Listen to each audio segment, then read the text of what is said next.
right under our noses. In our homes, cities and towns, on our sofas and laps, a quiet invasion has been taking place. The cat is now officially the most popular pet in the Western world. In Britain alone, it's reckoned there are 12 million cats. A vast, softly purring army, which it seems we are utterly powerless to resist. And yet, for thousands of years, no creature has divided us quite like this one. Are they regal, or simply cold and remote? Devoted pets, or as irrepressibly wild as their big cousins? How am I to capture the essence of this puzzling creature, one that so many adore and so many others find deeply unsettling? To do that, I'm turning cat detective. Unravelling this feline enigma everywhere, from the magical tombs of ancient Egypt. Oh, brilliant, it's all done by reflection. To a bizarre medieval cat festival in Belgium. From the cats who formed a Chicago rock band to a cat in fancy dress. Must be so strange being slightly deaf inside a pink rabbit hat. I'll be tracking down the amazing big cats too, coming face to face with the lord of the Mayan jungle. All the strength and majesty of these creatures, you can't believe how beautiful they are. And armed to rasping tongue with the world's fastest cat. I'm trying to talk normally with my arm being licked by a cheetah. All to discover exactly why it is that cats divide us so much, and how one of nature's most efficient serial killers ended up as our favourite fireside companion. This is my journey into the world of the cat.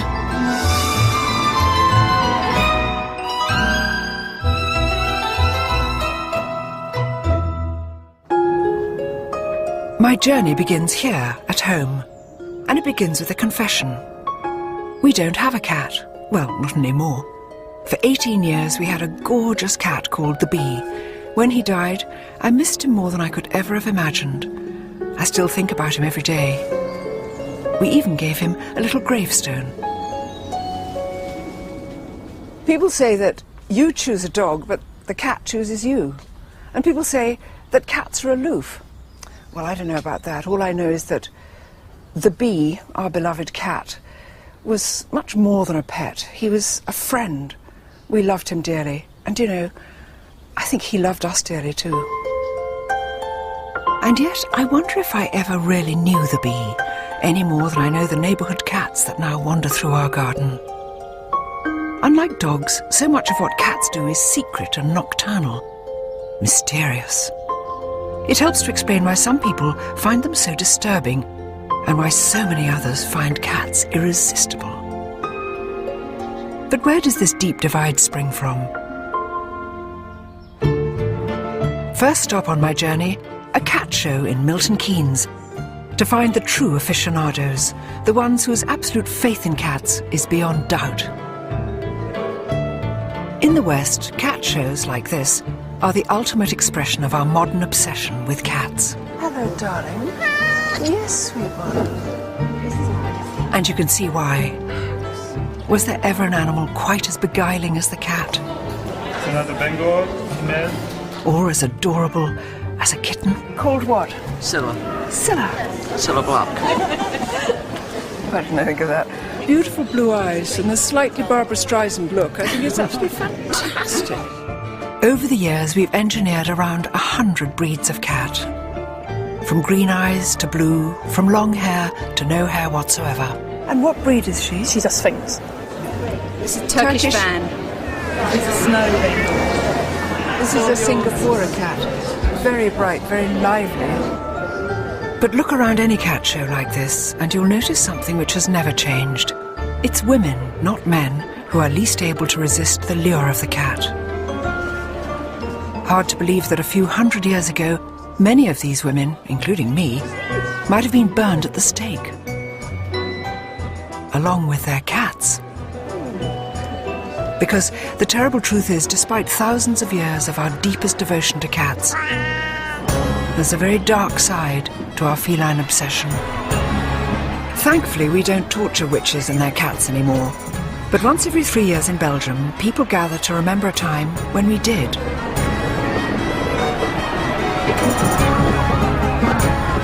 On a warm afternoon in the town of Ypres, their world-famous cat parade is now in full swing. It's all a bit surreal, yet so far at least, it seems pretty harmless. I can't resist joining in the fun. But courtesy of the town jester, the festival culminates in a rather shocking ritual.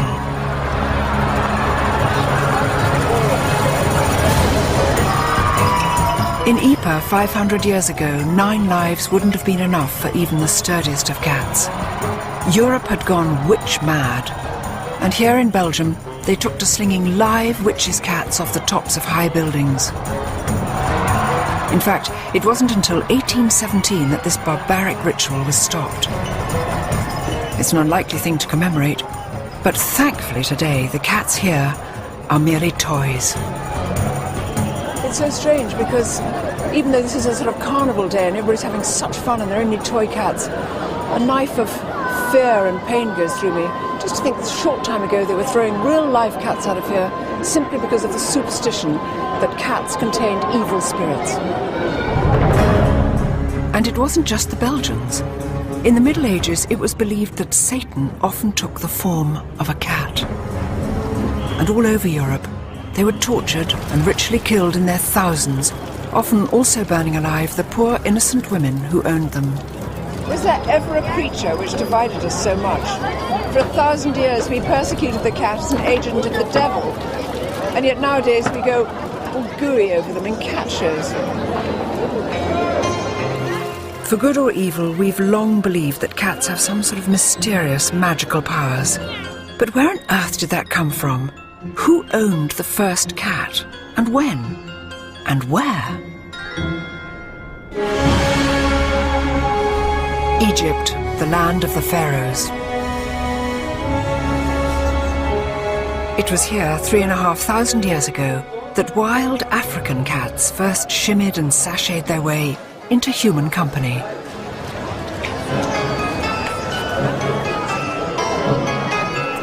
And even today there are few cities on the planet quite as comfortable with its cats as Cairo. They're everywhere, literally crawling out of every nook and cranny. Once you tune your eye in to look cat eyes, once you get your cat's eyes in, you can see little cats, tiny cats, slim cats, cats resting by mosques. These are the cats who are looking after the door, just one on each side. These cats are mostly feral, homeless, unowned, just like their early ancestors.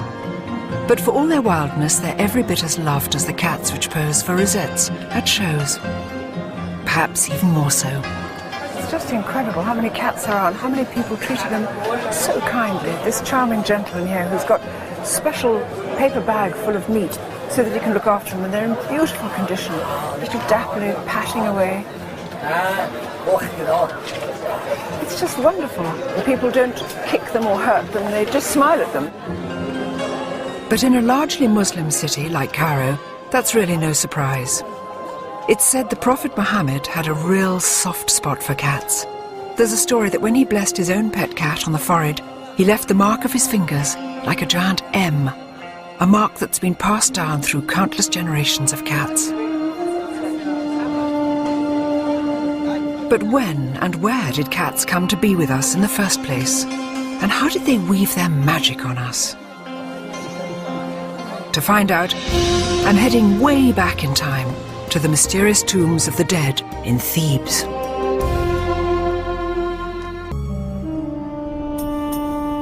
Before they came to live with us, cats foraged for their living in the blistering heat of the Sahara Desert.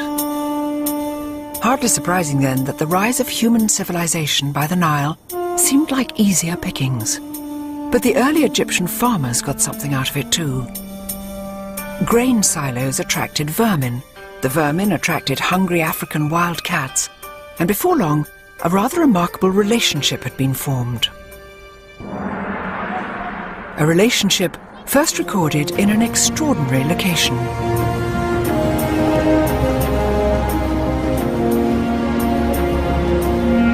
400 miles to the south of Cairo, on the west bank of the River Nile, lies Thebes, the city of the dead.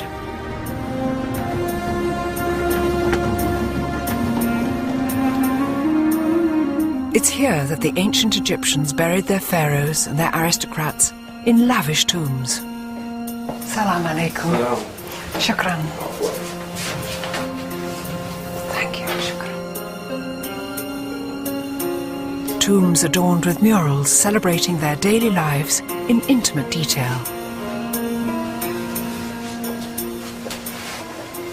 This is the tomb of Nakht. He was the royal astronomer, and here's Nakht himself, looking very fine, quite a dark kind of copper-coloured body.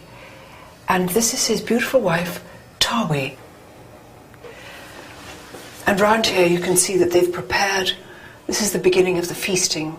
And here we can see them sitting at table, top half of the picture's gone, Nakht's lovely little brown feet, Tawi's little pale feet, and underneath Tawi's chair, the most adorable tabby cat eating a fish. Now in those days, cats always sat underneath women's chairs in all these tomb paintings. It's something to do with fertility and somehow links cats with women all the time. Tawi probably took a fish off the table and said, "Here, Oppus," just dropped it down. It's extraordinary. Here is evidence 3,500 years old, showing how these wild desert scavengers had quite cheerfully taken up lodgings right under our feet. Salam alaikum. How nice to see you. Salam. Can I see the picture of the cat? Huh? Okay. Yeah? Thank you. Oh. I've been told that this tomb has more of the story. Oh, look. There's a light. I'm going to just creep in here.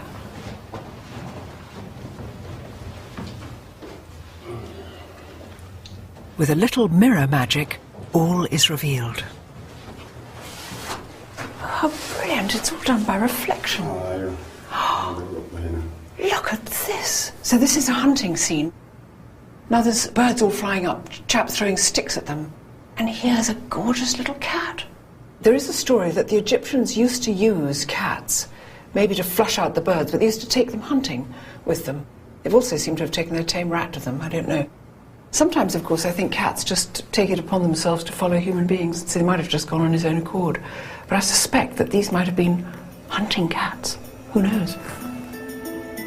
It's not difficult to connect the cats in these ancient murals with the cats in our own back gardens. Predatory, solitary, yet at the same time affectionate and gentle. And it's not that hard to understand what happened next either. Maybe it was the big eyes or the mesmerizing way cats move, but the Egyptians very quickly elevated the cat from beloved pet to divine god. A goddess, in fact, naturally. With both a serene face and a frightening face. A goddess whose cult would last over 2,000 years, longer so far than either Christianity or Islam. Today its worshippers are long gone, unless you count the ladies at cat shows. But here in the Egyptian Museum in Cairo, I can still see the evidence of this mighty feline goddess with two faces. This is the lioness goddess Sekhmet, and she is sort of the scarier side of cat divinities. And she's supposed to be powerful, she protects women, and she of course brings warfare and plague, if she so chooses. And she's got a Uræus snake on her forehead. So that could kill? Yes, that would sort of be a don't mess with me kind of thing. Yes. And right now she's wearing his nice sheath dress and sitting down and being beautiful, but of course the implicit in it is because she is a lioness, she can strike out and kill. And does she have an alter ego? Yes, her alter ego is much nicer and calmer, sort of the cat goddess in a tamer way, and that's Bastet. Bastet, the cat goddess. Statuesque, sublime, the quintessential cat. Bastet was the symbol of love and beauty and music and basically self-indulgence, as you'd expect from a cat. So this is the kind of goddess a lot of people would be having in their house shrines. But look at these ones up here. These are just exquisite. They're fabulous. They're terribly lifelike. I've seen cats looking just like that. Do you like cats? I do like cats. I'm allergic to them, but I like them. In ancient Egypt, pet cats were adored.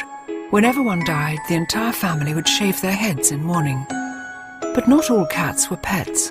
There were other cats, bred to be offered to Bastet in the hope of earning her blessing. Unfortunately, to do that, they had to be dead. When they went to the temple of Bastet, they made offerings of mummified cats. And the idea was that because a cat was taking the message, the god would pay much more attention to it. And were these tame cats or cats around the temple? How did they get the cats for the mumming? They probably bred them in catteries, and you would have just thousands and thousands of cats there. We have x-rayed them, so you get a sense of what's inside. And it's really quite surprising. Look at that. What is a bit awful about this particular one is the neck has been broken because they couldn't always wait for cats to die. So we have some cat mummies where their heads have been bashed in or they're being strangled.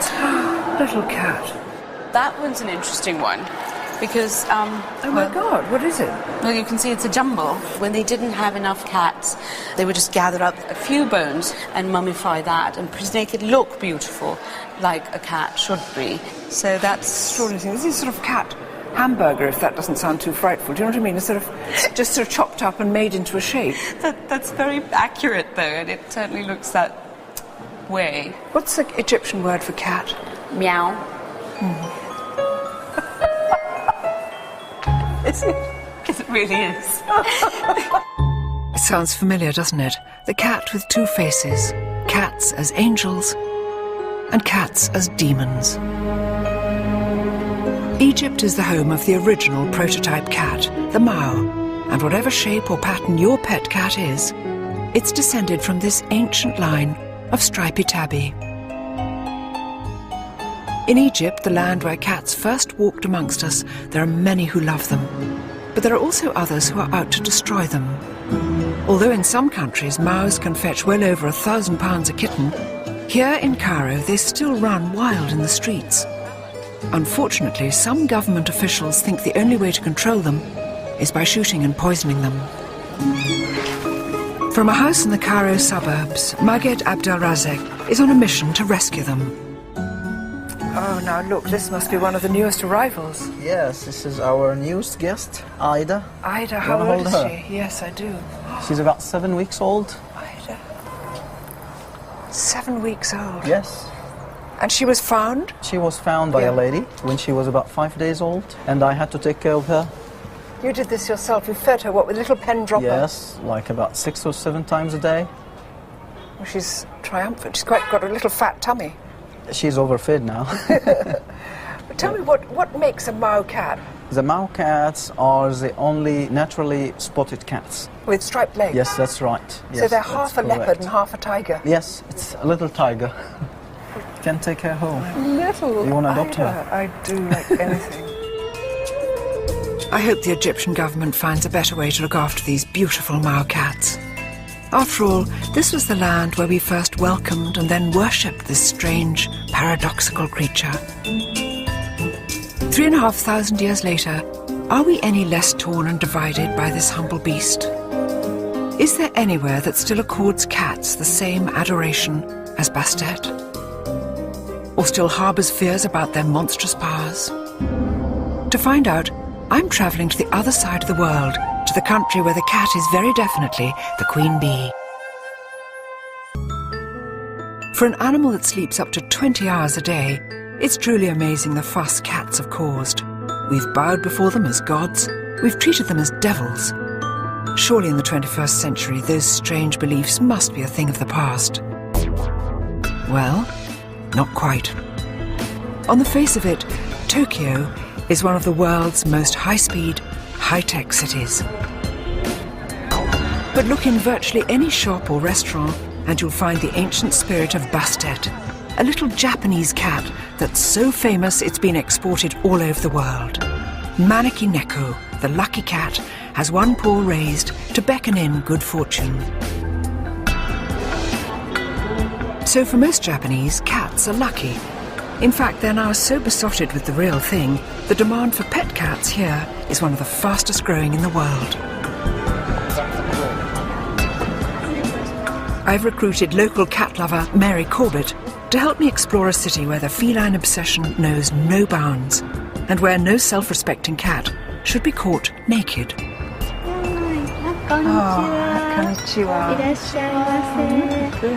For the very best in feline haute couture, the Stella McCartney to Tokyo's finest cats, look no further than Takako Iwasa. Takako, look at this.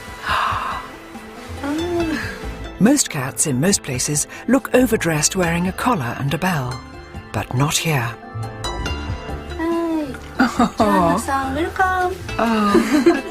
For Takako the cat tailor, cats aren't just lucky, they're the objects of adoration.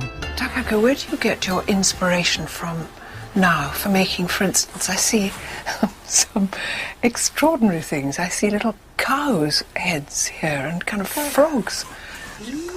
わからないんですけど、この右方向の上の宇宙からインスピレーションがやってくるんですよ。 She's not sure, but she received something on the right side of her brain and it seems to come from outer space. May we see some of your beautiful clothes on a cat? Whoa! This handsome, rather long-suffering Scottish foldier is Kotaro, clothes hanger for all Takako's boy cat costumes. Yay! Oh, you look fine, darling. You look quite unlike a cat. He's taken his hat off. Like Tom Kitten, he doesn't have to take his clothes off. One of her most popular outfits is a frog. Good cat. Oh, darling, good cat. Oh my God, he's turning into a mouse now. I wonder what this can do to a cat. Frog. Mouse cat. Oh, you look beautiful. We must never laugh at them, but look how fine he looks. He looks so beautiful. But who can resist a smile when the lovely Prin, short for princess, models her tiara? Yeah, she doesn't know another cat that can wear a crown. No. Without securing it in place. I never knew a cat would tolerate clothes. And I think Prin is remarkable, don't you think? Yes. Tranquil and very beautiful. Good girl. Must be so strange being slightly deaf inside a pink rabbit hat. It's hard to imagine the wild street cats of Cairo dressed like this. And yet in both cities, cats are revered like nowhere else. Lucky Cat, Maneki Neko, like a modern Bastet, is everywhere, bringing blessings to the Japanese. And if you look closely, you'll notice a distinct similarity with another strangely familiar cat. Oh, look, Mary, Hello Kitty. Everybody knows Hello Kitty, and she's been chosen as new poster girl for Visit Japan campaign. Oh, look, little kitty like this, with its own little kitty bag. And Maneki Kitty? Maneki Kitty, with the good luck. Yes, giving you the good luck. Fishy Kitty. Oh, Strange, though. beanbag? Beanbags? Beanbag. Yes. Oh, look, in a kimono kitty. Gosh, it's everywhere, isn't it? And look at all these up here. Hello Kitty, everything. Just toys and little purses, exercise books, pencils, pots, things, stuff, earrings, dangly bits. For children of all ages. The strange thing is, something's going wrong with me because I really want this stuff now. I've actually got I've got quite a lot of thousands of... And Hello Kitty's just the beginning. Thanks to the Lucky Cat, Maneki Neko, Japan is filled with the positive energy of cuddly, happy pussycat characters. Cat toys, cat robots, cat cartoons. And is he based on Maneki Neko? Yes, I understand he was inspired by the Maneki Neko, so he brings good fortune. But much as it looks like a cartoon character, the real Maneki Neko is not a toy. Its roots are powerful and old, the stuff of samurai lords and storms. And it's a story which starts here in a quiet little Tokyo suburb, setting for the serene and entirely unexpected Zen Buddhist temple of Gotokuji.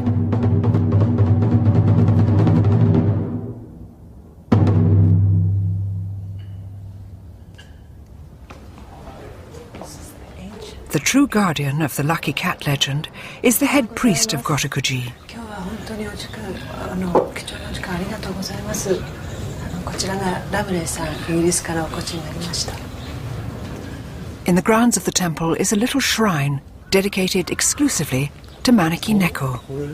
笑福殿. So this is the building that brings good fortune. Oh, lovely. It's beautiful. The real Holy of Holies, the Lucky Cat's altar, is hidden inside the little temple.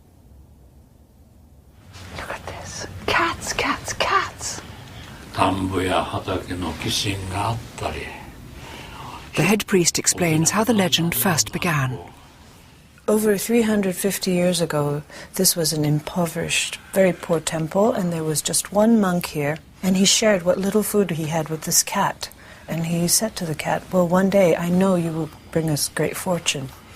One day he heard a lot of noise outside the gate, and the cat was there beckoning these lords who were riding by on their horses. The Lord followed the cat's beckoning, and just as they came in, lightning struck the tree that they had been under. So they would have been killed? Yes, well, that's what the Lord thought, and he was very, very grateful for the cat having invited him in. It's a fabulous story. You can see why the Japanese took Maneki Neko to their hearts, always in the hope it would save them from disaster too.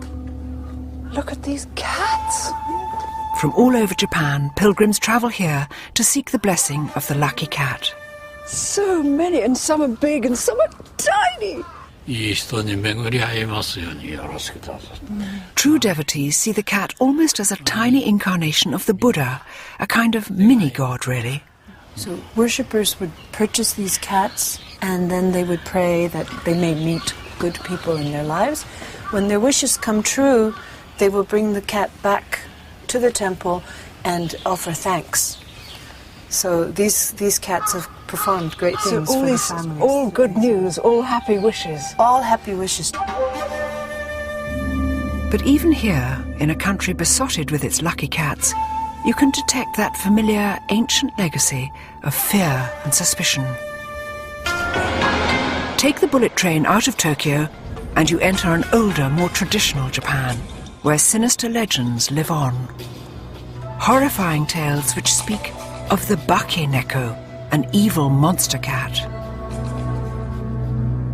In an old farmhouse, curled up by the fire with a pair of rather unscary cats, legend expert Akiko Manabe tells the tale of an evil pet cat that can change its shape. Once upon a time, there was a family. They loved a cat. Suddenly, that cat was missing, and wife's behavior became very strange. She ate in her own room. She told the family, don't look into my room when I'm eating. But the husband peeked into her room. She was eating the dead mice, dead birds, dead fish. When the wife turned her face to the husband, her face became the face of the cat. It turned out the cat had killed her and ate her up and pretended to be the wife. How awful. Can you imagine being that husband looking through and it's like, and it looks like a cat. And you think it's your wife and it's got a cat face. Right. Is it always women? Cats turn into women? Most of the cases are women, because the people think women are more cruel than men. Catty. Yeah.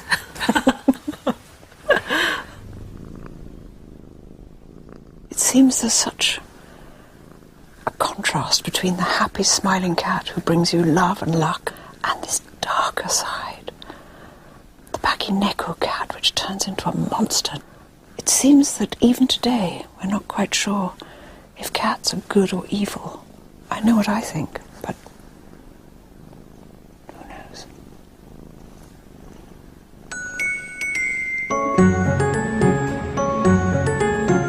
Back in the West today, cats are so spoiled, it's easy to forget what a rotten time they've had of it in the past, and what ridiculous superstitions we've linked to them.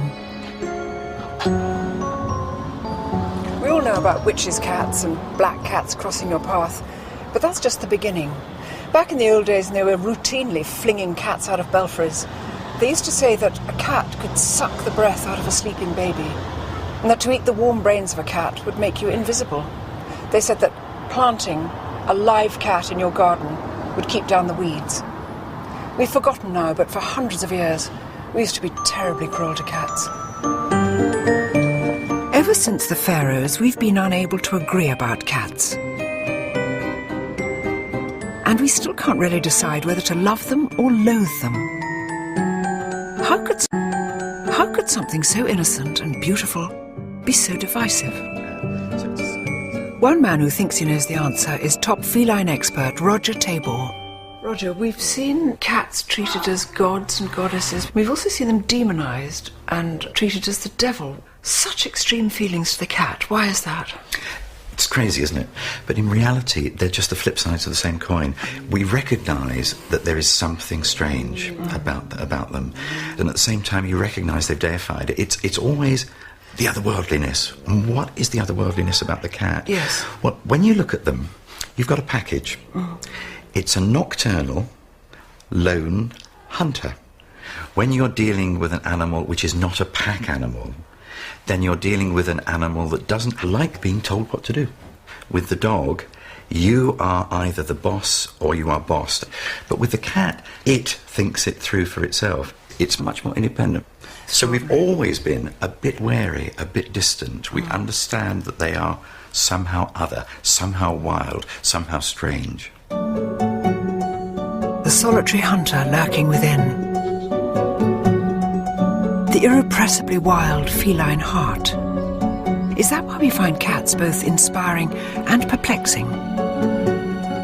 If it's true, then my challenge now is to meet the full force of that wild side, face to face.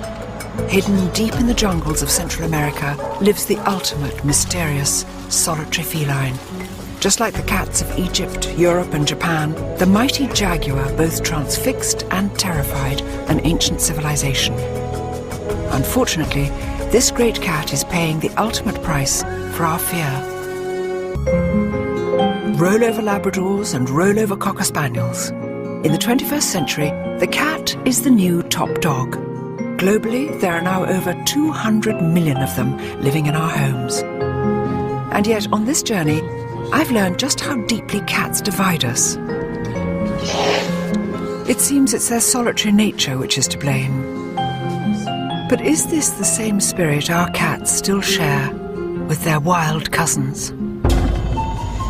The Mayan jungle in the heart of Central America is home to the world's most elusive big cat, the ultimate solitary hunter. Centuries before the arrival of the domestic cat, the Mayans worshipped the jaguar with the self-same mixture of fear and adoration. But actually finding one is a serious challenge.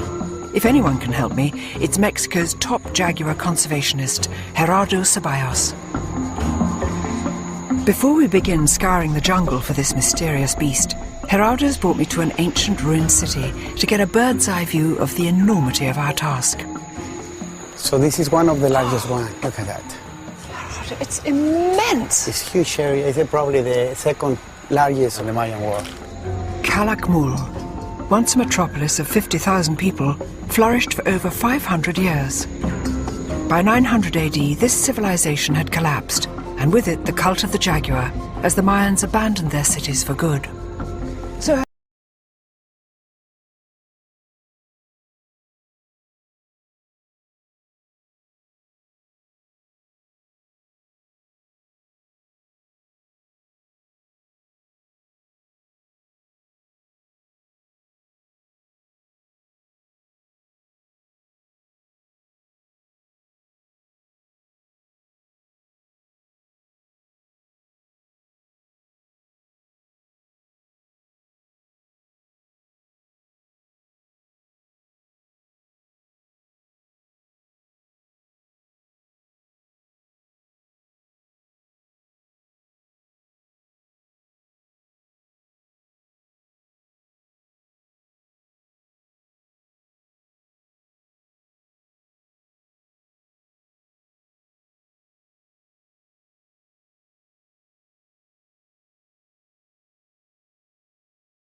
Release them, and then all of them will start to run. Then the jaguar hopefully will climb up with the tree. Yeah. We will arrive and dart it, put it back here, and then do all our work of measuring it and on the forest floor, yeah. taking blood samples, all kind of information that we need from that animal. Gosh, better catch up. Yes. After a few hours, it becomes too bright and too hot, and our chances of finding a jaguar drop significantly. There's no scent. Very disappointing. We don't have it around here, apparently. So we will keep on trying to find it. But for today, at least, the jaguar hunt is over.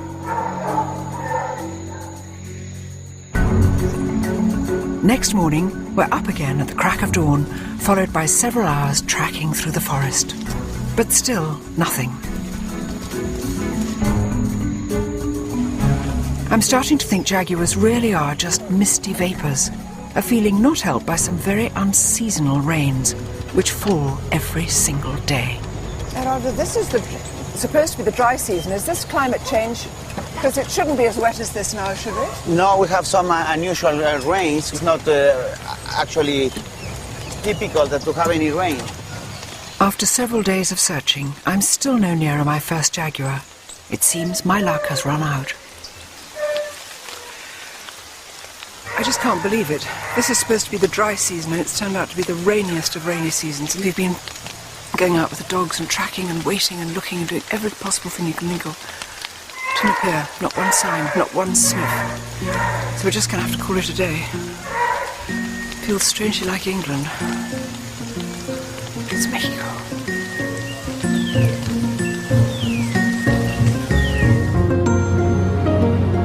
But my luck may be in after all. It seems there's another project not too far away that could help me see what I came here for. We're leaving Mexico, where we didn't manage to see any jaguar. We're flying to Belize, where I know we'll see some. They won't be in the wild, but it'll be the next best thing.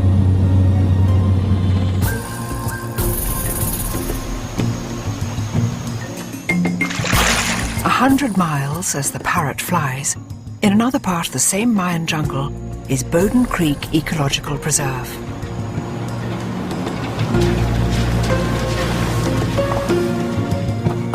"13,000 acres of virgin rainforest saved from destruction over 10 years ago by this man, Ken Karras. This forest is home to around 150 jaguar. Yet in all the years Ken's lived here, he's hardly seen them. Very rarely will you see a jaguar in the wild. It's just so difficult to see them. They're ambush predators. They wait, they maneuver into position, they pounce and strike, and in one blow, they've killed their prey. They don't chase it. They can't. How can you chase something through thick jungle like that? You can't. It's a description which rings so many bells. It could be any cat stalking a mouse or a sparrow, a ruthless killer that can suddenly vanish without a sound. No wonder the ancient Americans saw the jaguar as a magical creature.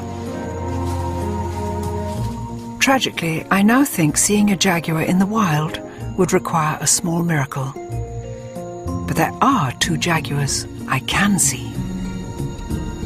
6 years ago, Ken rescued a pair of cubs from life in a zoo and brought them here to the heart of the jungle. Meet Bosch and Shupi, jaguars and brothers. Look at that great black creature. Look at that. Oh, look. So where were they born? They were part of a captive breeding program, and instead of going to a typical zoo in Mexico, we decided to bring them here to help with getting people to understand conflicts with jaguars in the area. Ken, there are going to be people who say huge cats like this shouldn't be kept in an enclosure. Well, they can't go into the wild, can they? No, you know, they would not be able to survive. They don't know how to hunt. Some people might say, well, maybe we can train them like we train cheetahs or others to go back wild, but we don't know enough about them. Jaguars are the least studied of all the cats, because how do you study something you can't really find every day? And, you know, what we really want people to understand is here's what they're like. Here's this great icon. Yeah. And there they are out in the forest. Yes. And that forest is teeming with them. And this is why you have to save that. Exactly. I can't believe how beautiful they are. The dark and the light, the yin and the yang. And here's Bosch, black as anything, with just dappled things. And Shupi, coloured like sort of sunlight in the dappled forest. All the strength and majesty of these creatures, you can exactly see why people would have thought that they contained some sort of godly power, or indeed were gods themselves. It's a pity these boys can't roam free in the jungle. But what a privilege, gazing into the remarkable eyes of the world's most elusive cat. Eyes which burn back with the same wild spirit I used to glimpse in my beloved bee. The same spirit you can still see in every cat alive today. The mystery is why these stealthy little predators ever chose to move in with us. I mean, I know we feed them, but they're naturally solitary, they're naturally wild. And they don't do as we tell them, they're not obedient. Maybe that's what some people find so ghastly about them, and what so many millions more like me find so enchanting and adorable. Next time, what happens when we do try to make cats conform to our world? Cats that perform tricks? Cats that wear neckties and false nails? And the big cats that refuse to be tamed, and whose future is now in danger?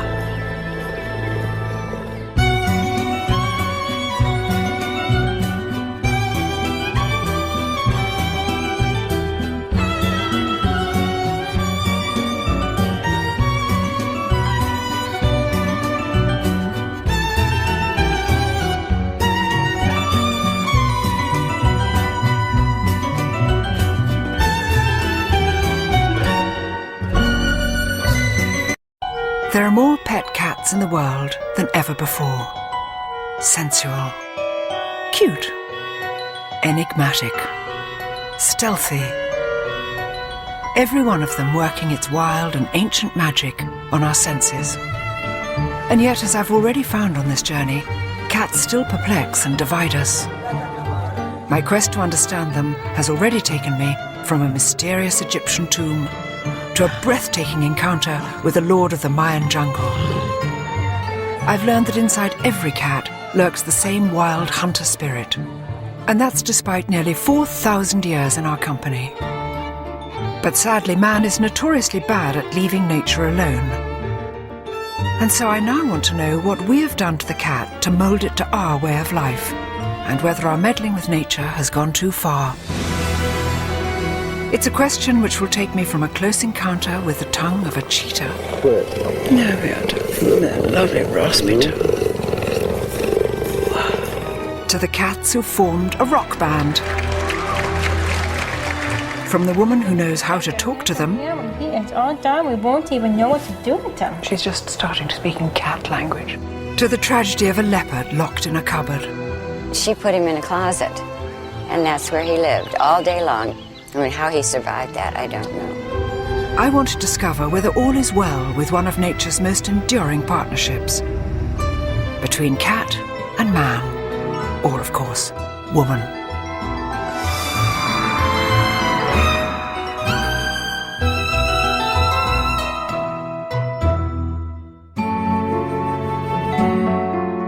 If you stop to think for a moment, it's incredible that cats live with us at all. Under the genetic microscope, they've barely changed from the wild, solitary creatures that once roamed the Sahara. Back then, there were no cat packs, no cat herds. It was a true loner until it found us. It is the weirdest of relationships. I love them madly, but I think we're kidding ourselves if we think that cats are remotely interested in what people want from them. Millions of us own them, but they're not really ours. After all, they don't really need us. They could look after themselves if they had to. But that doesn't mean we've stopped trying to master them, which begs the question, would a cat ever take orders from a mere human?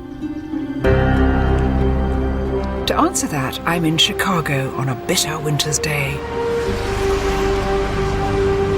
It's been said that cats are far too smart to do the dumb tricks we get dogs to do.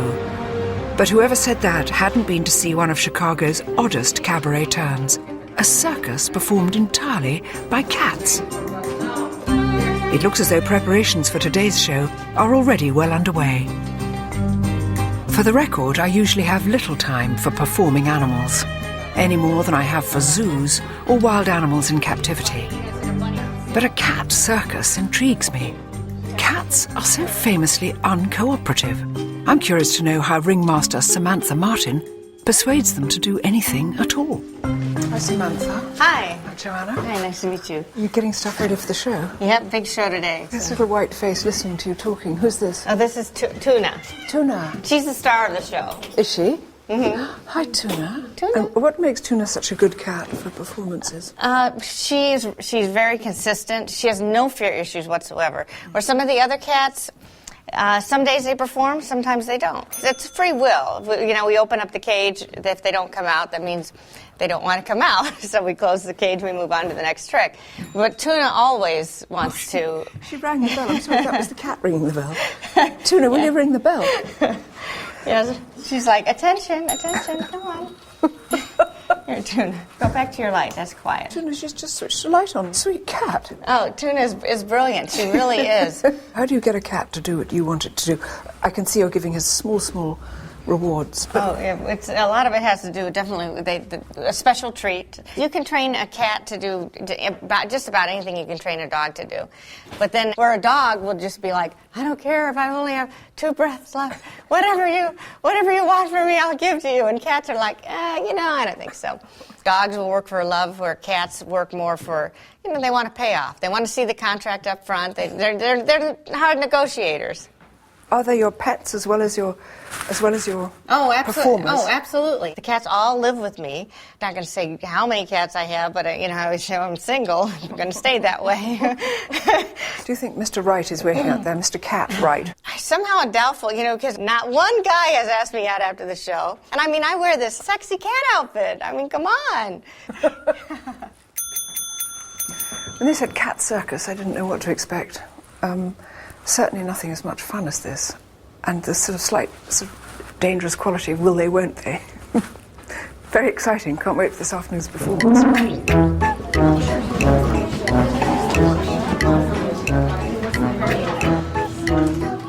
Does it matter that your average cat won't fetch a stick or catch a ball?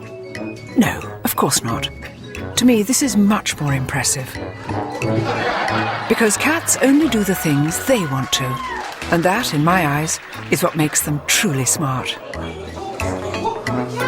Even so, Tuna and the gang doing tricks is great for a cold Chicago afternoon. But surely cats, compared with dogs, are a bit useless. After all, nobody ever saw a cat bring down an armed robber or guide a blind person across the street. So what do cats do for us? Well, we now know that cats do have an extraordinary power to help those in need. And all they have to be is themselves. I'm back in England at Manchester's Seashell Trust School for children with severe disabilities. There you go. You hold him. Most of the time, these children struggle to communicate with the world around them. But when a cat enters the room, they blossom. This is the sweetest little cat because it's just sitting here very, very gently. Here we are, Gabrielle. Yes, you're lovely. Yes, you're lovely. Mio is a pat cat. That's Pets as Therapy. In Britain, there are now over 100 therapy cats like Mio, and the number's growing all the time. That is sweet, sweet cat. And the cat is very, very gentle, very peaceful, this ragdoll. He's obviously used to it. And you can feel lovely thrumming purr of this creature through here. Yes, he's purring, yes, he's purring. There you go, Jenny. You got the cat? And you can see the enjoyment. The faces light up when they have the animals in. He tends to snuggle in. It's amazing. Most of the animals just know that they're dealing with children that have got special needs, and they adapt to the situation really nicely. And also there's some children that won't communicate with people so well and will talk to a cat because they're non-judgmental. And also for people who don't want to be touched, it's nice for them to touch something as soft and comforting as a cat. Yes, and to be sat on. I always feel thrilled when a cat comes and sits on my lap.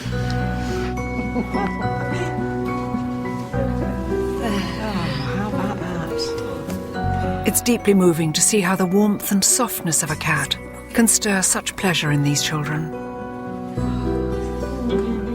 That's lovely. Thank you.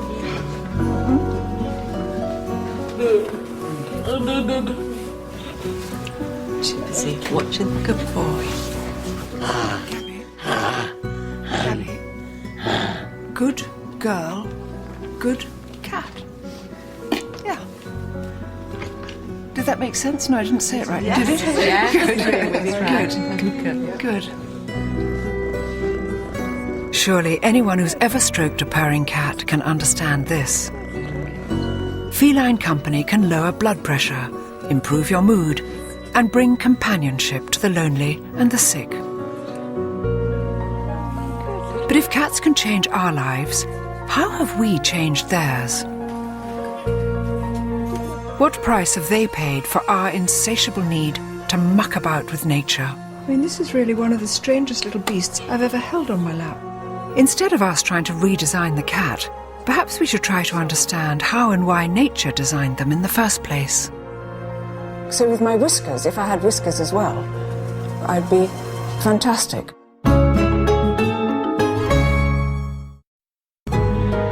Cats, our favourite 21st century companions. But keeping a cat as personal stress buster is quite a recent thing.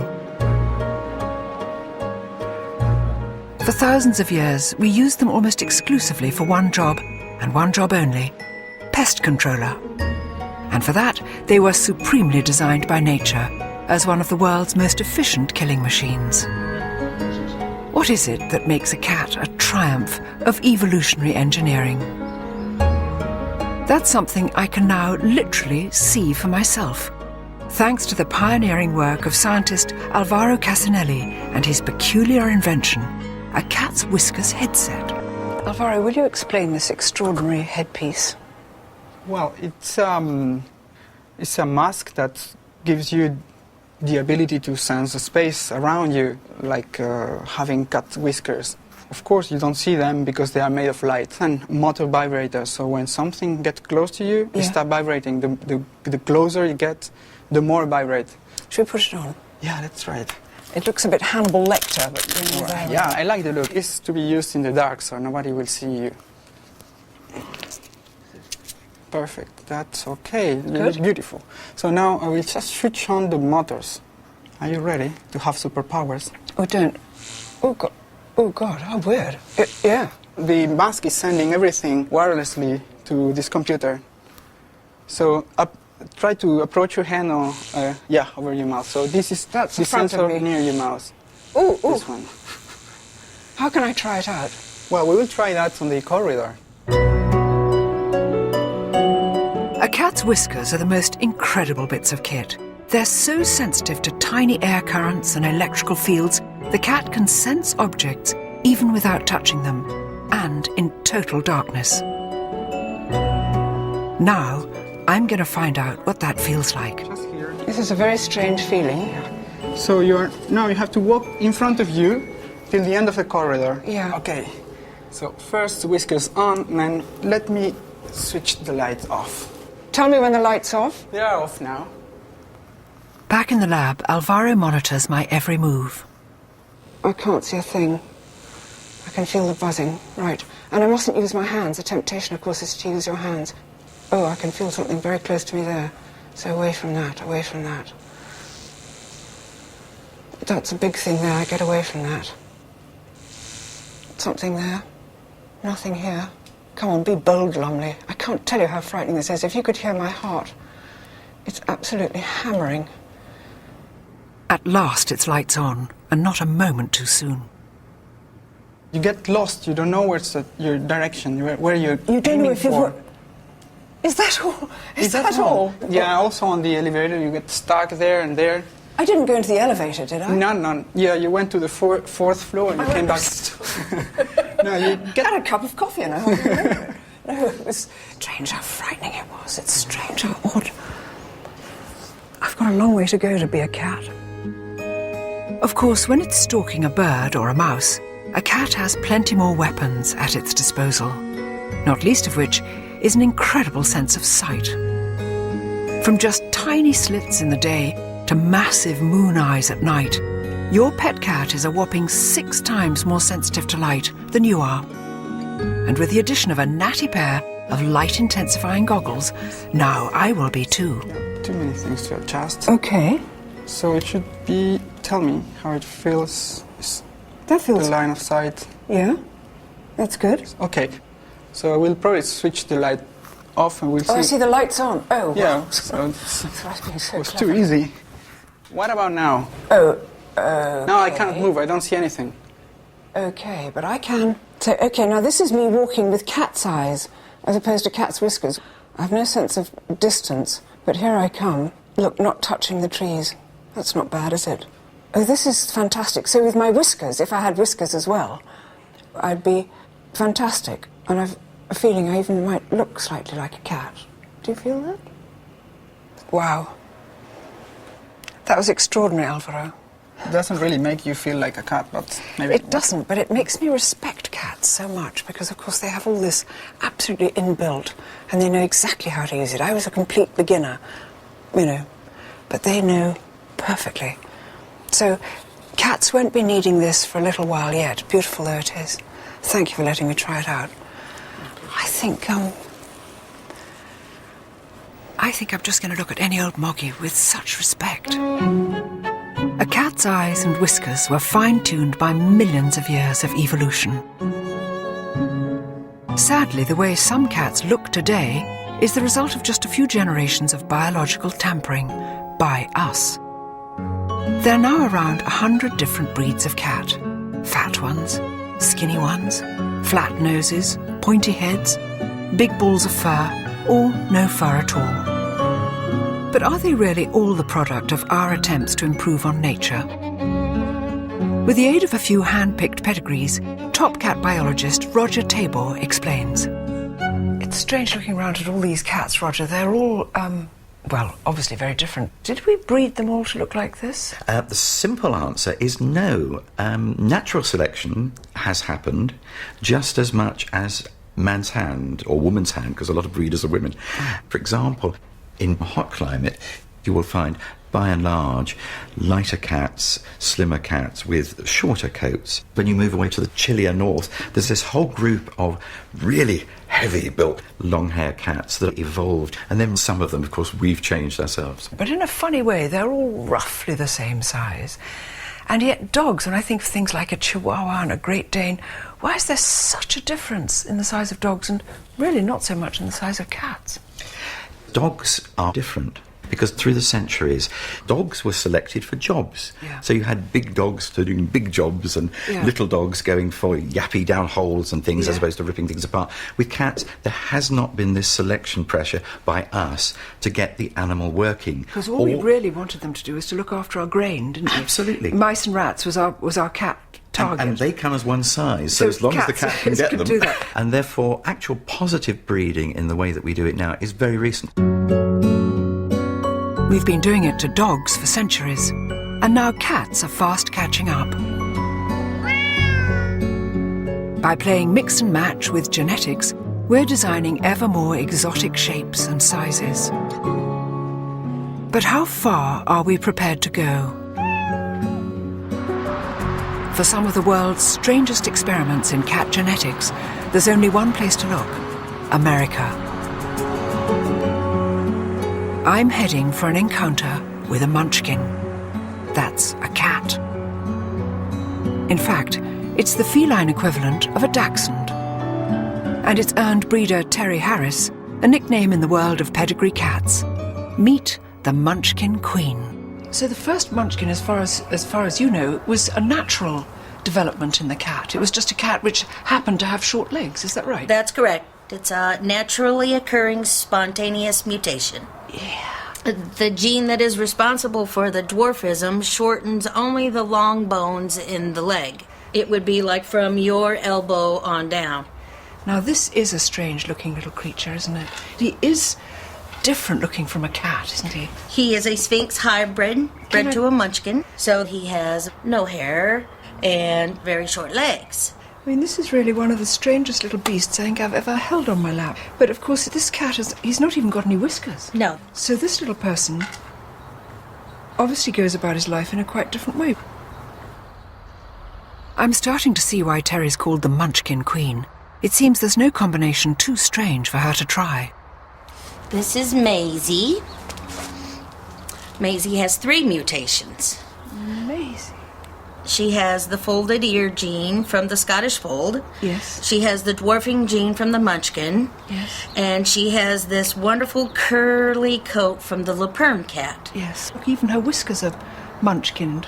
Little one, look at you, Maisie. Can I hold you, baby? Look at those little ears. This is such a little sweet cat. Little sweet cat. Now, Terry, a lot of people would say, but cats are so beautiful in their original cat shape. Why would you want to make them have short legs? Well, I am a neophile, which means that I like things that are very different and non-traditional.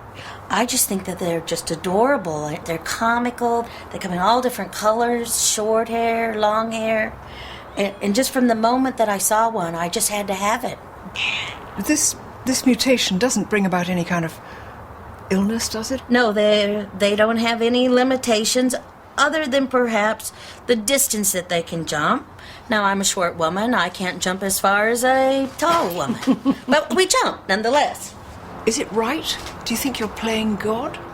If I felt that I was doing something wrong, I would not do it. No. I think that as long as the cats are healthy and happy, there might be a little something for everybody. I do worry that we're taking things too far. If this is the Dachshund cat, what on earth comes next? A Chihuahua cat? A Great Dane cat? Is nature's work so unsatisfactory that we must constantly meddle with it? Next stop, the cat being made to look like a lion. Handsome man. Hi, Romy. And the lion someone wanted to behave like a cat.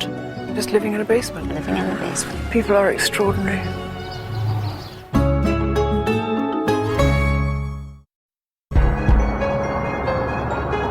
Los Angeles, the home of the alternative lifestyle.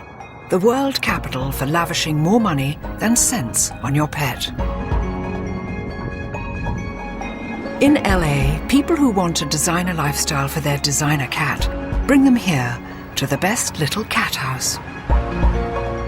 If you're heading out of town on an all-expenses business trip, why not give your cat the same? 5-star luxury accommodation under the eyes of manageress Divinity Libby. Divinity? Hi. I'm Joanna. Nice to meet you. Oh, How nice are to ya? meet you. Good. Can I have a little tour? For sure. Come on in. Look at this. I love cats. Oh, cats. You know, they have all these things to do. They've got the fish. We have all these catwalks up high. They've got the outside. Yeah, you get the birds. Little tiny, and titchy the little car. sort of sofa and chair for Yeah. tiny cat-sized people. Mm-hmm. And do you come in here and play with them? How do you Yes. entertain them? Yeah, that's part of our service, is making sure all the cats get a little bit of love. You can see there's lots of toys and stuff. You've done this beautifully. You've taken such care. Thank you. It's lovely and sunny up here. Yes. Upstairs are more lovely rooms. This is certainly quite unlike any cattery I've ever seen before. I only hope these cats appreciate all this finery as much as their owners do. What is this up here? This looks Those like a camera. Yes, that is a live cat cam. So wherever you are in the world, if you miss your cat, you can log on and see what they're doing. You can control the cam from, Spain. Divinity also offers first-class feline grooming, and she's about to show me LA's latest and hottest haircut for hip cats. This is Romy. Hi, Romy. And You're Romy's beautiful. the Himalayan. So we're going to do Romy today in a lion clip. And he's going to be such a handsome man when he is all done. We won't even know what to do with him. She's just starting to speak in cat language. Gosh, I wonder if I had such a beautiful cat, you know, Divinity, I wouldn't have a clipping on this. Would you? I think that coat looks absolutely sublime. Personally, if it was my cat, I would leave him like this. But some people, they're highly, highly allergic to their cats, and that's the only way they can tolerate living with them. Maybe they shouldn't have cats if they can't cope with them. Oh, man. If Romy could speak, I'm sure he wouldn't be begging to have his handsome coat shorn off. So there's your little lion tail coming out, yeah? Look at that tail, darling. That's the cut. Oh my goodness, stop crying. He's so handsome, isn't he? Yes, he's so handsome. No. So when they're all done, they get a little grooming spray to make them smell wonderful and fresh. And the boys get a little bow tie, and the girls get a little bow. And since Romy's the little man, we're just going to put this right on him. At least hair can grow back. Unfortunately, some people take much more radical steps to alter their cats. You know, some people get their cats declawed. You don't believe in that, do you? It's illegal in England. It's I know they do they're it trying to now. make it illegal here. We actually, for a lot of our clients, put on soft paws. Do you know what that is? No. They come in fashion colors. So this would just slip on like that, and you glue it on. You glue it on? Mm-hmm. Just a drop of glue in the bottom. Then it doesn't. It doesn't scratch. Right. Do you think we've gone mad? No, but do you, Divinity? Because these are semi-wild animals in a funny way. You know, it's a lot of people otherwise would declaw them or give them away. Or give them away. You see, we don't like animals that don't fit into our way of life, do we? Right, See? right. And I think that's what happens to people, and they go, I've got a cat, I didn't like the hair on it, I didn't like the claws on it, I didn't like the way it did this or that, so I've had all that changed. I've modified the cat. Right. I think people are very strange. I've always loved the independence of cats. Surely it's that which makes them unique. Sadly today, it seems that independence is the very thing some cat owners would like to eliminate by turning them into accessories. And there are people for whom a domestic cat has not been enough. People whose quest for a flashy status symbol means going bigger and better, whatever the price. Hidden deep in the Californian hills is a rescue sanctuary for the big cats that people mistakenly thought would make good pets. Lions, tigers, sadly misplaced beasts living out their days behind bars. It's run by a woman associated more with wings than claws, actress Tippi Hedren, the star of Hitchcock's terrifying film The Birds. For the last 30 years, Tippi has devoted her all to rescuing these poor beasts from abuse and neglect. Hi, Patrick. This is a very beautiful animal. He's a liger. His father was a lion and his mother a tigress. And beautiful. The hybrid grows to be, a great deal larger than either the lion or the tiger. How extraordinary. Yes. You beautiful thing. He is immense. The problem is that there are so many of these big cats born in captivity to be sold as pets. It's in the tens of thousands across the United States. It's permitted in the United States? There are 20 states that have no laws whatsoever. And you can purchase this adorable, darling little cub, and, by the time it's 7 months old, it's destroying your house and taking a good chunk out of you. They're trying to make a house kitten out of it. Yes, it never works. No. Nobody can keep a tame tiger at home. They will never be tame. Tippi's sanctuary is home to 83 big cats that have never learned how to survive in the wild. And every one of them comes with a tragic story. Will you look at this for a lion? If he wasn't blinking, you'd think he was muerto. He looks completely out of it. Leo? It's adorable. That is very, very attractive. Leo was living in a basement with a family, and they had children. And so no going outside for anything, just living in a basement? Living in the basement. People are extraordinary.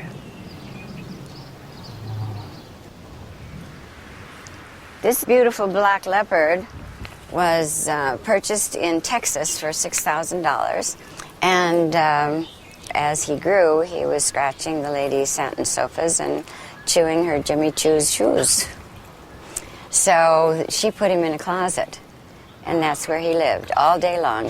And finally, they brought him in a zippered clothes bag in the trunk of their car. I mean, how he survived that, I don't know. It must be very difficult to know when to draw the line, because you must want to rescue every animal in need, but you've got a limited amount of space and... A limited amount of money. Limited amount of money. Yeah, What do you do? It's so huge that I can't even think about how we do it. People say, how do you do this? How do you manage this whole thing? Because it's emotional, it's maddening, it's frustrating, it's a constant worry. It's 24/7. Yeah, it is 24/7, 365. Even celebrity pets are not immune.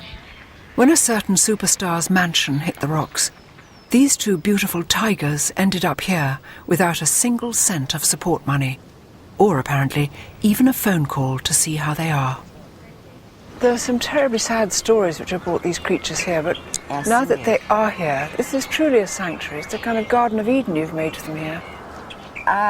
Yes, and it's a lot of work and a real labor of love. And I love these animals more than my next breath, but they're not pets. No, that's true. They're wild. Yeah. And you can't take that out of them. Man really can be very poor at knowing how to live with nature. And yet we do have this ancient compulsion to share our homes with animals. I'm visiting a cat rescue sanctuary in South London to discover what happens when that compulsion gets out of hand. This has expanded so much since I was last here. It's actually twice the size. It's twice the size. This was next. For the past 30 years, my old friend and ex-top model, Celia Hammond, has made it her mission to help cats in need. Yeah. Hello. So, and these are what? All this waiting? is all today's intake for surgery, various, nutrients and various other rocks. Quite a lot to get through today. Do you get pedigree cats in here as well? As unwanted, we often get pedigrees, but particularly Persians, because people can't be bothered to groom them. They buy them as little cuddly babies, and then when they grow up and need to be groomed, they get fed up with it. So they come in here completely knotted, all their legs knotted together. They can hardly walk, some of them. People don't realise how much work they are. Mm. Celia's sanctuary can house up to 400 animals at any one time. As well as a neutering programme, Celia aims to rehome as many unwanted cats as possible. I find them completely bewitching, and walking past the cages and those little level eyes staring out, you think I better just take some of these home. Well, this is wonderful. I'm weakening. Are you weakening? I am. Many of Celia's rescues are strays or abandoned cats. But we're now on a different kind of mission. Sometimes the problem lies with cat lovers who simply don't know when to say no. There is such a thing as too many cats.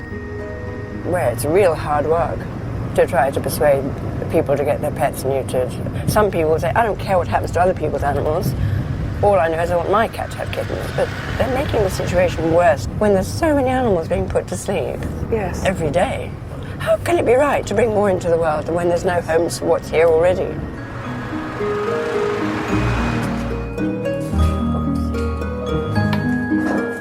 We've come to meet Valerie, whose collection of cats is not going down too well with the neighbours. Hi, Valerie. Hello. Hi. Hello.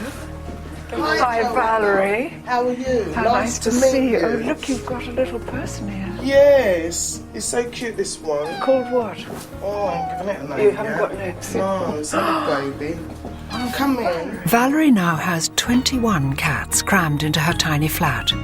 At the moment, they all look clean and well fed. But without some drastic measures, soon she won't be able to keep up. Look. Cats galore. Hello, kittens. Hello, cats. And are they mostly related to each other? Yeah. They're all one big family. One big happy family. But Valerie, look, you absolutely love cats, don't you? When did you fall in love with cats? Can you remember? I love cats from when I was a little girl, really, But I started off with one cat. And my one cat had 5 kittens, and I got that cat done. But the kittens now. I didn't know how young they had start off with having kittens. And it's accumulated, you see. This is like that thing of when I was going to St Ives, I met a man with 7 wives. 7 wives had 7 cats, or seven cats had 7 kits, and suddenly it just goes out and out and out, doesn't it? Yeah, but I'm having no more kittens now. I can't afford them. They eat a lot. So what are you going to do? You're going to get them neutered? Yeah, I will be getting them neutered. I've got 2 neutered already. Or is it 3? But Celia's very helpful in that section there.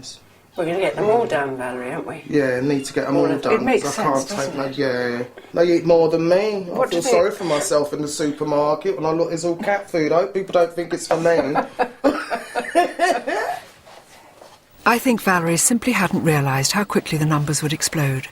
But for some people, and strangely enough it's nearly always women, compulsive cat hoarding is now a real and recognised clinical condition. What's happening? They're canoodling down here. They're not muted yet, and they're canoodling. Canoodling. Stop it. Valerie, I think we've got to stop the canoodling eventually, haven't we? Because too much canoodling too and you'll much suddenly have canoodling. 4,000 I'll be cats. slim. I won't be eating anything. With 2 more of Valerie's cats off to be neutered, hopefully this particular cat family will stop spiralling out of control. It's all right, darling. We've been seduced by the cat, by the untamed heart it shares with its big cousins. It's a privilege to live side by side with them, but with that comes responsibility. And that's true whether they sleep on our sofas or simply walk on our land. Next stop, the ultimate wild cat country, Namibia, This is just staggering. It must have been like this since time began. where I'm about to come face to face with a cat we're in danger of wiping off the face of this earth. I hope you like flies. I don't mind flies.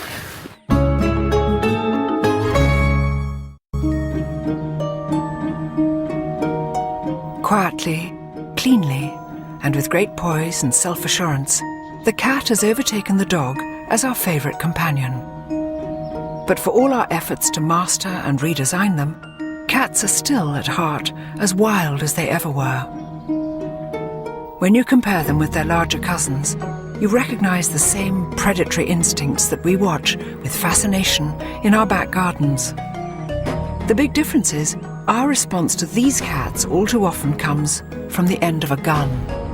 But why? For one cat especially, the presence of humans is pushing it to the brink of extinction. 3,000 cheetahs, that's a quarter of the world's remaining cheetah population, live right here on the open plains of Namibia. This country is the front line in a battle to save them. And local conservationist Dave Houghton is a true veteran of the fight. I'm heading skyward with Dave to get a clearer picture of the thing that's brought man and cat into bitter conflict, the land itself. This is just staggering, the size of this plane. It must have been like this since time began, really, do you think? Yeah, this is country that big cats have been in for millions of years. And then man came along and parceled it up into little blocks for farms. And you get the inevitable human-wildlife conflict. And who's winning? I'm afraid it's man at the moment, but we are making big inroads into trying to get that balance right. Beautiful, eh? Beautiful. Dave is the head honcho of Africat, a charity that's fighting to save cheetahs from trigger-happy farmers. Rather than shooting or poisoning a predatory cat, farmers can call Dave to trap it and bring it here, to Africat's 10,000 acres of protected bush. Africat now feeds and cares for 84 rescued cheetahs that would otherwise have been killed. And here are 3 of them: Pippin, Measles, and Knessus. So beautiful. Why do you think they have these gorgeous... Is it just black marks? What is it? It's a Bushman folklore. A mother lost her babies, and that's basically what's left over from the tears of her crying for her babies. These 3 cats are now too old to hunt effectively in the wild, but Dave's about to move them into a brand new 120-acre camp where they can live out their days in peace. Wildlife vet Mark Jago is on hand to give them a full medical. I think it's that guy CA starting to wave. Okay, you can go in there now. It's that one in the middle. Yes, you see him now? He's just wobbling a bit. I just want to check that he is down first. First step, to get this sleepy cat out of the hot sun. If I get the front... Yes. Let me just pull him out a bit because there's a thorn bush there. Yeah. You have to watch the flies, huh? Yeah. If you hold the base of the tail there... Yes. And then put your other hand underneath, under here. Under here? Yeah. Yeah. Okay? Yeah. Right. I had no idea I'd be getting quite so close to a cheetah. I hope you like flies. I don't mind flies. This is fantastic.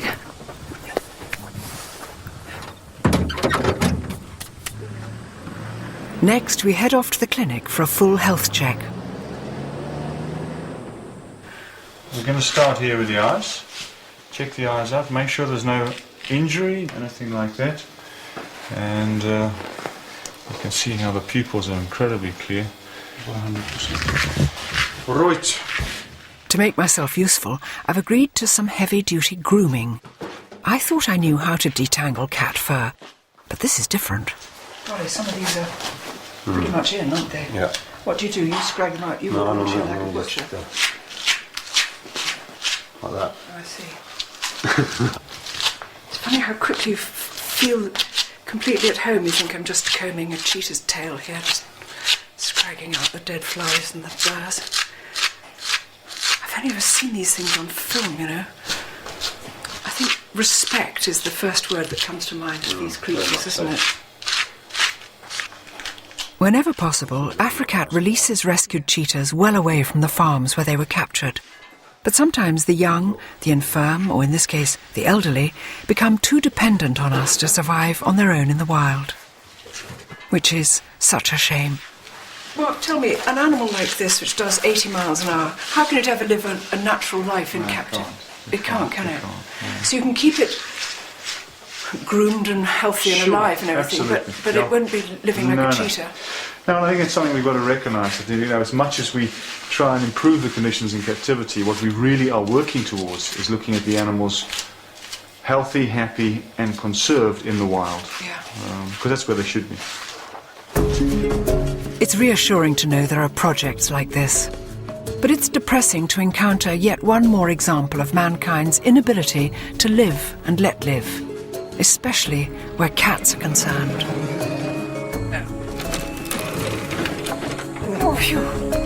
Once our 3 patients have recovered from their drugs, it's time to release them into their new enclosure.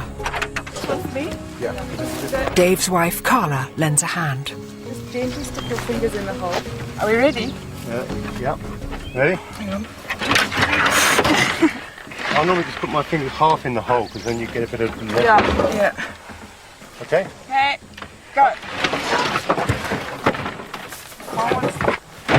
They came out of that like sort of rocket. It's kind of quite frightening because as you put your fingers just there, there's this sort of excited head comes banging up, and without being too sort of scaredy cat, you sort of think, I don't want to lose the fingers. Too old to hunt they may be, but now Pippin, Measles and Knursus will have plenty of space and protection from the gun.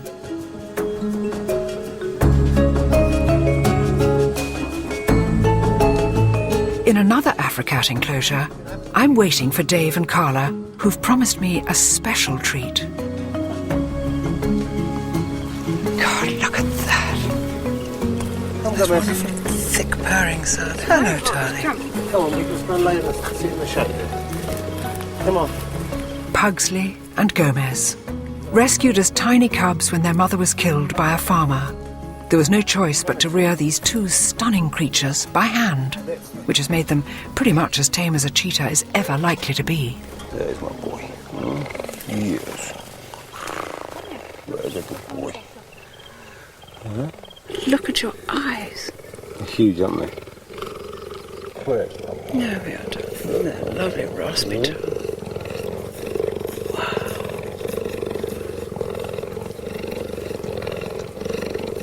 That's lovely, darling. Oh, darling.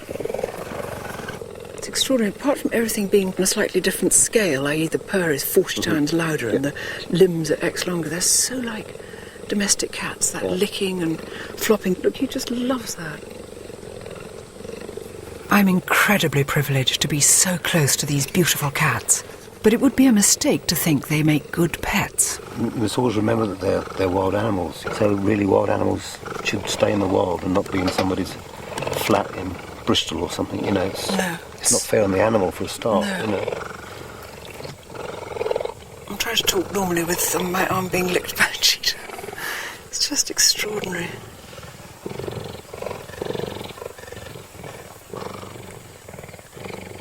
This is so good of them to come and... well, there we are. Just like a cat. But to do that graceful thing of welcoming a stranger was very nice.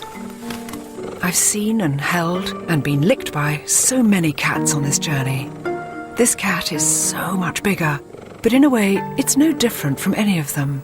The throbbing purr, soft fur, needle-sharp teeth, the faraway look in the eyes,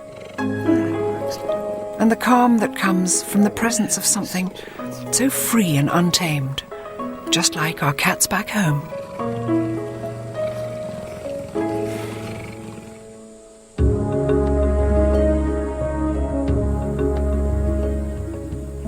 Well, it's been amazing seeing the big cats here. Utterly, utterly thrilling. And it just seems to me that we seem to have made our peace with domestic cats. They've come down out of the wild and we know exactly how to live with them. We love them dearly and they love us. We haven't quite managed that with the wild cats. With the big cats, we've got to do that to conserve them. After all this was theirs before it was ours. So we've got to learn how to share it, I think. Hopefully the Namibian cheetahs will survive. Their domestic cousins, meanwhile, are in no such danger. What a fascinating journey in their company. From an Egyptian tomb to cats with short legs, cats dressed as mice, cats thrown off tall buildings, cats simply too gorgeous to resist, and cats in the Mayan jungles of Belize. All the cats I've met have shown the same wonderful sense of independence. And I think to truly love these animals, you've got to appreciate the wildness in them. That free spirit which still burns so bright after nearly 4,000 years in our company. And more than anything else, it's the untamed heart that bewitches me. Makes me proud to be a cat woman.